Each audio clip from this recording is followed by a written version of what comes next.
Muhammad sholli ala Muhammad. Sebelum pembacaan maulid kita lanjut, kita dengarkan dulu mau'idah hasanah, tausiah agama yang pertama yang akan dihaturkan oleh Al-Habib Muhammad Afif Al-Habsyi dari Jawa Timur. Kepada beliau Al-Habib Muhammad Afif Al-Habsyi diaturkan semoga Allahumma sholli ala Muhammad. Allahumma sholli alaihi.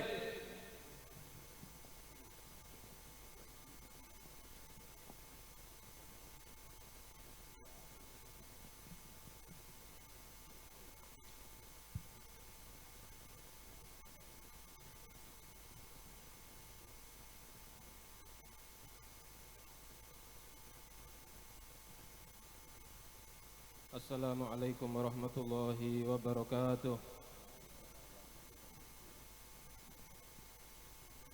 Bismillah walhamdulillah. Wassalatu wassalamu ala rasulillah Sayyidina wa maulana Muhammad bin Abdillah wa ala alihi wa sahbihi wa man walah wa la hawla wa la quwata illa billah. Subhanaka la ilma lana illa ma 'allamtana innaka antal alimul hakim. Rabbi shrah li sadri wa yassir li amri wahlul 'uqdatam min lisani yafqahu qawli. Amin. Amma ba'd. Yang saya hormati Sayyidil Habib Umar Al-Mutahhar, matta'anallahu bituli hayatihi syarifah wa atalallahu umrahu fi khairin wa lutfin wa afiyah. Wal Habib Al-Am Ali bin Muhammad Al-Habsyi, mata'anallahu bituli hayatihi syarifah wa atalallahu umrahu fi ta'atillahi wa rasulih. Dan Al-Habib Husain Al-Haddad, atalallahu umrahu fi ta'atillahi wa rasulih. Sayyidil Habib Anis Al-Jufri, atalallahu umrahu fi ta'atillahi wa rasulih. Sayyidil Habib Zain Al-Jufri, atalallahu umrahu fi ta'atillahi wa rasulih.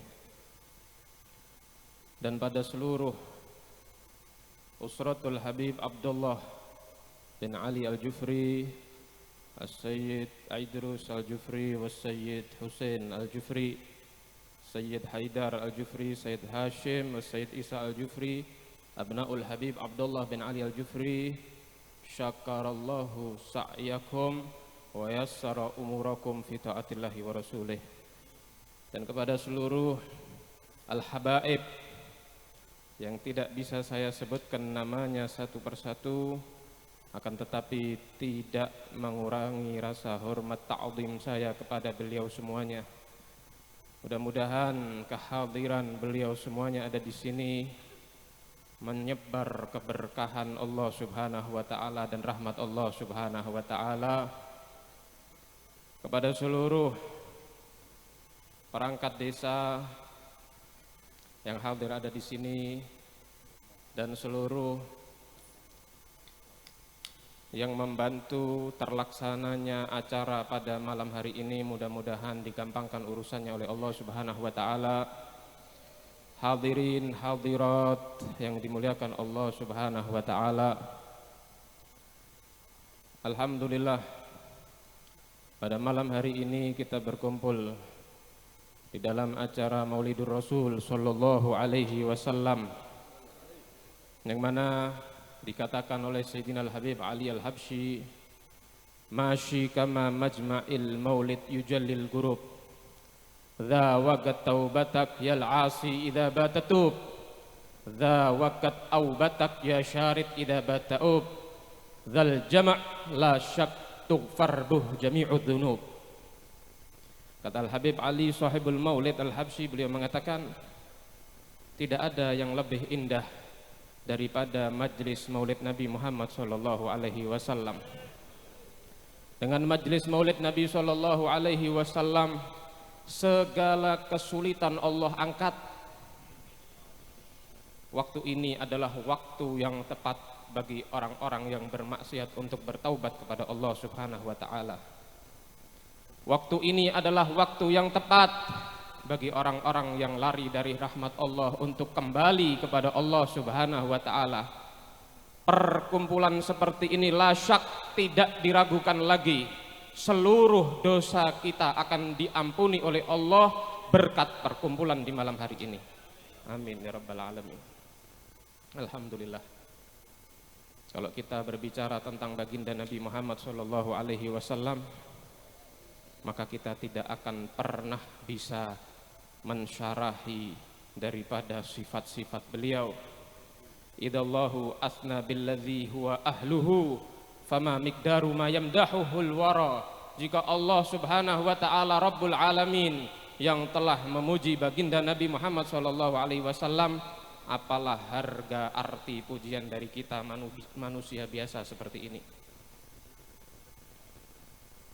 Nabi Muhammad sallallahu alaihi wasallam adalah al-insanul kamil, manusia yang sempurna. Ahsanun nas khalqan wa khuluqa, manusia yang paling indah ciptaannya dan akhlaknya. Jasmaninya indah, akhlaknya indah. Wajah baginda Nabi Muhammad sallallahu alaihi wasallam wajah yang sangat terang benderang. Salah seorang sahabat pernah ditanya tentang wajah baginda Nabi Muhammad sallallahu alaihi wasallam. Akana wajhun Nabi sallallahu alaihi wasallam kasayf? Apakah wajah baginda Nabi Muhammad sallallahu alaihi wasallam seperti kemilau pedang? Kemudian Abu Hurairah menjawab, la, bal ka'anna syamsa tajri fi wajhih. Tidak, akan tetapi seakan-akan matahari beredar ada di wajah baginda Nabi Muhammad sallallahu alaihi wasallam. Pernah pada suatu saat ketika Sayyidah Aisyah radhiyallahu an menjahitkan daripada jubah baginda Nabi Muhammad sallallahu alaihi wasallam di waktu mendekati subuh, tengah-tengah Sayyidah Aisyah radhiyallahu anha menjahitkan baju, mati lampunya, kemudian jatuh itu jarum yang dipakai untuk menjahit. Sayyidah Aisyah radhiyallahu anha kebingungan mencari jarum di kegelapan malam. Di tengah-tengah Sayyidah Aisyah radhiyallahu anha mencari-cari jarum, datanglah baginda Nabi Muhammad sallallahu alaihi wasallam. Kemudian baginda Nabi Muhammad sallallahu alaihi wasallam membuka pintu. Seketika itu satu ruangan menjadi terang benderang sehingga Sayyidah Aisyah radhiyallahu anha gampang menemukan jarum yang terjatuh. Kemudian Sayyidah Aisyah mengatakan kepada baginda Nabi, ma adwa'a wajhaka ya Rasulullah, betapa bercahayanya wajahmu wahai Rasulullah. Maka Rasul mengatakan kepada Sayyidah Aisyah, wailun liman lam yarani yaumal qiyamah ya Aisyah, celaka bagi orang yang tidak bisa memandangku nanti di hari kiamat wahai Aisyah. Kemudian Sayyidah Aisyah bertanya kepada baginda Nabi, wa man la yaraka ya Rasulullah yaumal qiyamah, siapa orang yang tidak bisa melihat engkau wahai Rasulullah di hari kiamat? Maka Nabi Muhammad sallallahu alaihi wasallam mengatakan, man dzukirtu indahu falam yusalli alayya, siapa orang yang namaku disebut ada di depannya tapi dia tidak bersolawat kepadaku. Allahumma sholli ala Muhammad. Dan tidak ada wajah di muka bumi ini yang menjadi syarat keberuntungan kita kecuali wajah baginda Nabi Muhammad sallallahu alaihi wasallam. Dikatakan salah satu syair yang dibawakan oleh ashabul hadrah barusan, marra'a wajhaka yas'ad ya karimal walidaini, siapa orang yang melihat wajahmu wahai Rasulullah, yas'ad pasti akan beruntung, ya karimal walidaini, wahai seseorang yang mulia kedua orang tuanya. Wajah baginda Nabi Muhammad sallallahu alaihi wasallam, sekali saja kita bisa melihat wajah baginda Nabi sallallahu alaihi wasallam, pasti kita akan selamat, selamat di dunia dan juga selamat di akhirat. Dan majelis seperti ini majelis yang sangat luar biasa, sehingga dikatakan di dalam kitab I'anatul Talibin man qasada mawdi'an yuqra'u fihi maulidun nabi sallallahu alaihi wasallam kana kaman qasada raudhatan min riyadil jannah. Siapa orang yang menuju maulid Nabi Muhammad sallallahu alaihi wasallam, maka orang itu seperti menuju daripada kebun dari kebunan surga Allah Subhanahu wa ta'ala. Alhamdulillah di malam hari ini kita semuanya sudah masuk di dalam majlis maulid Nabi. Artinya kita ada di dalam raudhah min riyadil jannah. Ketika orang berada di dalam raudhah min riyadil jannah, orang ini biasanya kepengen cepat keluar apa kepengen lama? Kepengen lama. Karena sebab itu bagi hadirin hadirat diharap sabar. Walaupun acaranya panjang, akan tetapi saat ini kita di dalam raudhah min riyadil jannah. Dan juga alhamdulillah malam hari ini banyak habaib-habaib kita yang hadir. Dzurriyyatur Rasul sallallahu alaihi wasallam. Yang mana Nabi sallallahu alaihi wasallam berpesan kepada kita, beliau mengatakan, "Addibu auladakum ala thalathi khisal." Didiklah anak-anak kalian atas 3 hal. Yang pertama, hubbu nabiyyikum, cinta kepada nabi kalian, cinta kepada Rasul sallallahu alaihi wasallam. Dengan kita menghadiri majlis-majlis seperti ini bisa menumbuhkan rasa cinta kita kepada baginda Nabi sallallahu alaihi wasallam. Karena sebab itu kalau kita punya keluarga, anak, ajak mereka untuk menghadiri majlis-majlis seperti ini, karena akan menumbuhkan rasa cinta mereka kepada Nabi Muhammad sallallahu alaihi wasallam. Jangan hanya mereka disuguhi dengan tontonan-tontonan yang ada di TV. Jangan disuguhi dengan mainan-mainan yang ada di HP. Kenapa? Mereka akan tambah jauh dari baginda Nabi Muhammad SAW. Saya yakin jarang sekali anak-anak zaman sekarang yang mengenal siapa nama orang tua baginda Nabi, siapa nama istri Nabi, siapa nama anak-anak Nabi. Jarang sekali di zaman sekarang anak-anak yang mengenal daripada keluarga-keluarga baginda Nabi Muhammad SAW. Kenapa? Karena setiap hari yang disuguhkan kepada mereka adalah acara-acara televisi, mainan-mainan yang ada di dalam HP-nya. Mereka lebih kenal artis daripada baginda Nabi Muhammad SAW. Mereka lebih mengenal pemain sepak bola daripada baginda Nabi Muhammad SAW. Yang kedua, wa hubbu ali baitih. Ajari anak-anak kita untuk mencintai ahlul bait, keluarga baginda Nabi Muhammad sallallahu alaihi wasallam. Baginda Nabi Muhammad sallallahu alaihi wasallam mempunyai anak Sayyidah Fatimah radhiyallahu anha yang menikah dengan Sayyidina Ali bin Abi Thalib. Kemudian mendapatkan kedua anak yang menjadi sayyidu syababi ahli jannah fil jannah, pemimpin pemuda ahli surga, Sayyidina Al-Hasan wal Husain. Sayyidina Al-Husain mempunyai anak Sayyidina Ali Zainal Abidin. Kemudian sampai terus turun menurun, itu adalah dzurriyyah baginda Nabi Muhammad sallallahu alaihi wasallam yang ada di tengah-tengah kita. Yang mana Sayyidina Abu Bakar As-Siddiq mengatakan, urkubu Muhammadan fi ahli baitih. Curilah perhatian baginda Nabi di dalam keluarganya. Perhatikan keluarga Nabi, maka kita akan diperhatikan oleh baginda Nabi Muhammad sallallahu alaihi wasallam. Yang ketiga, wa qiraatil Qur'an. Ajari anak kita untuk cinta membaca Al-Qur'an. Ceritakan kepada mereka bagaimana orang-orang terdahulu. Sayyidina Abdurrahman As-Saggaf menghatamkan Al-Qur'an sehari 8 kali. Ceritakan kepada mereka orang-orang seperti itu, sehingga akan tergugah semangat anak-anak kita untuk membaca Al-Qur'an. Bukan dari malam sampai pagi yang dipegang gadget, yang dipegang HP, mulai melek mata sampai merem, HP terus yang dipegang. Satu huruf Al-Qur'an tidak pernah terucap dari mulut anak-anak kita. Bahkan terkadang orang tua tidak bingung kalau anaknya tidak membaca Al-Qur'an. Karena sebab itu wasiat baginda Nabi SAW 3 hal ini ketika kita terapkan pada kehidupan kita sehari-hari, maka kita akan menjadi orang-orang yang selamat di dunia dan juga selamat di akhirat. Baginda Nabi Shallallahu Alaihi Wasallam manusia yang sangat sempurna. Tidak benar jika ada orang yang mengatakan baginda Nabi itu sama seperti orang-orang biasa. Jangan memuji berlebihan kepada baginda Nabi, tidak benar.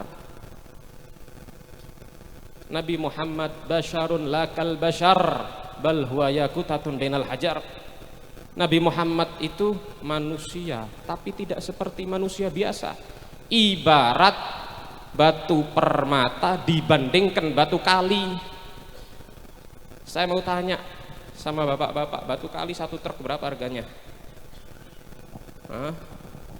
800.000 1 truk. Permata 1 pucuk jari ini kadang ada 600 juta harganya. Sama-sama batu. Batu kali 1 truk 800.000, batu permata kecil bisa sampai ratusan juta harganya. Begitulah baginda Nabi Muhammad, manusia memang, akan tetapi nilainya tidak sama di sisi Allah Subhanahu wa ta'ala. Jangan dibandingkan Nabi Muhammad dengan orang tua kita, jangan dibandingkan Nabi Muhammad dengan orang biasa seperti ini, bukan tandingannya. Kalau dibandingkan dengan Nabi Yusuf saja, Nabi Yusuf kalah. Seandaikan kegantengan Nabi Muhammad, seandaikan kegantengan itu seperti rembulan yang bundar, kemudian dibagi setengah, maka setengahnya untuk Nabi Muhammad. Kemudian yang setengah dibagi lagi untuk Nabi Yusuf, 1/4 untuk umat mulai Nabi Adam sampai yaumil qiyamah. Karena sebab itu sangat tidak pantas ketika kita menyamakan baginda Nabi Muhammad dengan orang tua kita. Apalagi mengatakan agama yang dibawa Nabi Muhammad belum sempurna.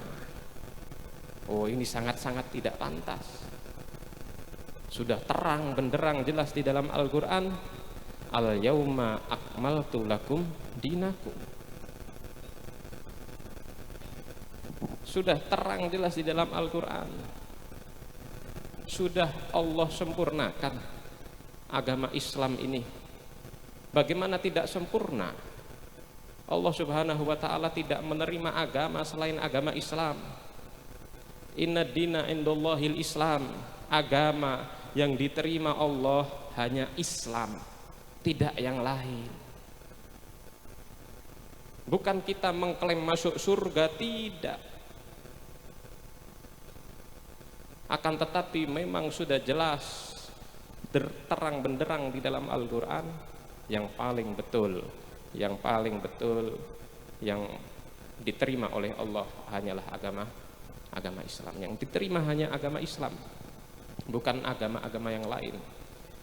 Karena sebab itu ketika kita mengikuti ajaran baginda Nabi Muhammad SAW, pasti kita akan selamat. Bagaimana Nabi Muhammad mengatur kehidupan kita dari mulai kita melek mata sampai tidur. Ketika bangun tidur, kita diperintahkan untuk membaca doa.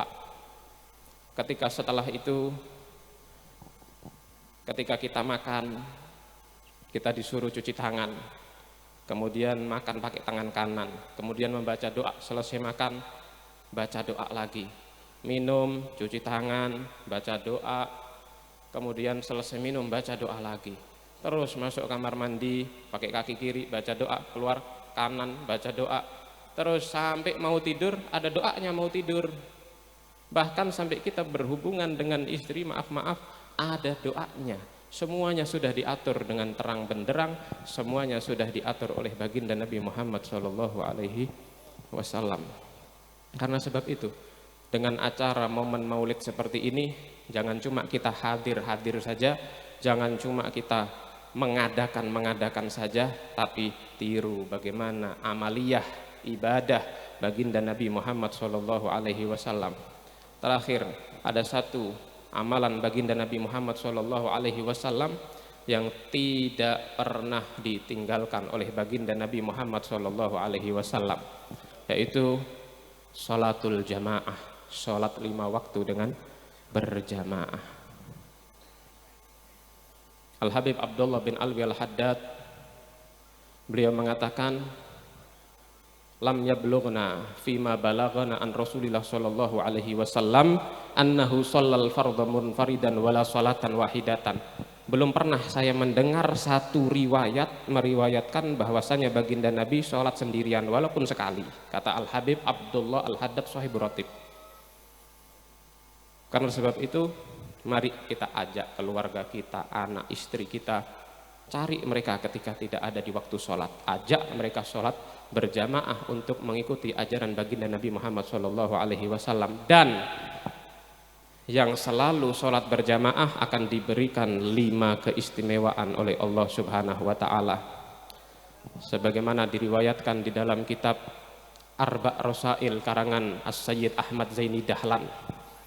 Man hafadha 'ala shalawatil khamsi fi jamaah a'tallahu lahu khamsa khisal. Siapa orang yang selalu istiqamah sholat berjamaah 5 waktu, Allah beri dia 5 keistimewaan. Yang pertama, yarfa'ullahu anhu dhiqal aish. Allah angkat kesulitan hidupnya, yang keluarganya ruwet, rizkinya seret, Allah Ta'ala angkat itu semua berkat sholat berjamaah. Yang kedua, yarfa'ullahu anhu adzabal qabr. Allah angkat darinya azab kubur. Kita ini Pak, Bu, kalau meninggal dunia kemudian amal kita buruk, maka masuk kuburan itu sudah diazab sebelum masuk neraka. Nah, ketika orang itu istiqomah sholat berjamaah, maka akan dihilangkan azab kubur darinya. Yang ketiga, u'tiya kitabahu biyaminih, akan diberikan catatan amalnya dengan tangan kanan. Kita ini kalau diberikan catatan amal dengan tangan kiri itu alamat kalau kita nanti akan masuk neraka. Kenapa? Catatan amalnya buruk. Tapi ketika diberikan kepada kita catatan amal kita dengan tangan kanan, alamat ini rapotnya isinya bagus-bagus, bakal masuk surga. Yang keempat, yamurru 'alas sirat kal barqil khatif. Dia akan melewati jembatan Shiratal Mustaqim secepat kilat.